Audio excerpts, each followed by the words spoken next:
Hello दोस्तों, बहुत बहुत स्वागत है आपका मेरे YouTube चैनल पर। दोस्तों, कल एक भाई ने मेरे को कमेंट किया था कि 60 HP की मोटर के कनेक्शन किस तरीके से करें। तो आपको दोस्तों मैं पहले बता दूं, किसी भी मोटर के कनेक्शन जो होते हैं हमारे HP के हिसाब से हम कभी भी नहीं कर सकते उसको।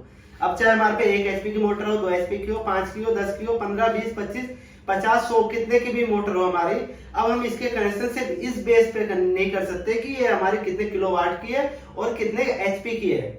मोटर के कनेक्शन दोस्तों हमेशा उसके गेज और वाइंडिंग करने के तरीके पे किया जाता है। मान लीजिए हमारे पास एक 60 HP की मोटर है, जैसे कि इस भाई ने पूछा था, और उस मोटर का गेज जो है वो है, मान लीजिए 18 तार, मतलब कि 18 नंबर गेज है और 10 तार या 12 तार से है।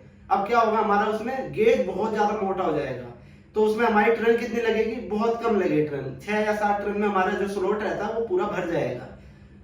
तो उस आधार पे अगर हम इसमें हैवी कनेक्शन कर देंगे तो क्या होगा, एम्पियर बहुत ज्यादा हाई चले जाएंगे, और हाई जाने के बाद क्या होगा, 2 मिनट के अंदर ही हमारी मोटर जल जाएगी दोबारा से, क्योंकि ये करंट बहुत ज्यादा पी रही है। तो अगर हमारा जैसे कि मान लीजिए गेज हमने मोटा कर रखा है, तो उसमें हमेशा हमारा जो रहता है कनेक्शन हमारा हल्का आता है। मतलब आपकी मोटर 60 HP मोटर है, उसमें 6-7 टर्न आ रहे हैं सिर्फ, और तो इस मामले में आप उसमें वो कनेक्शन करेंगे जो 1 या 2 HP की मोटर में आता है, सिंपल कनेक्शन, बिल्कुल ही सीरीज कनेक्शन जिसको बोलते हैं, वो कनेक्शन आप इसमें कर सकते हैं। लेकिन अगर ये मोटर हमारी 10 तार की जगह ये 6 तार से होती तो क्या करते हैं हम, अधिकतर आप लोगों ने देखा होगा, तब हम यूज करते हैं 2 पैरेलल का, ताकि हमारा करंट का फ्लो ज्यादा कोयलों में जाए। 2 पैरेलल करते तो हमारे जो बाहर के सिरे रहते हैं, 12 सिरे रहते हैं, 12 सिरे में हम डायरेक्ट करंट देते हैं 3 फेज बना के। और यही अगर हमारा जो तारों की संख्या और कम हो जाती है, मतलब मान लीजिए अभी 6 था, अब ये 3 तार से मोटर आ गई, लेकिन है तो 60 HP की, अब इसका गेज पतला हो गया है, तो इसको और ज्यादा करंट की मतलब की जरूरत है हमें।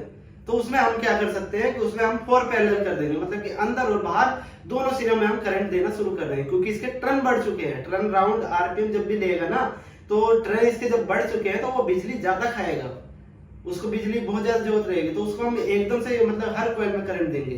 तो सीधा सा मकसद ये रहता है भाई कि अगर आप लोगों के पास कोई भी मोटर आती है तो उस बेस पे कभी भी कनेक्शन मत करना कि भैया देखो उसने तो 60 HP के वाले कनेक्शन बताए थे और आप लोग ये वाले बता रहे हो, तो मैं इनमें से कौन सा करूं।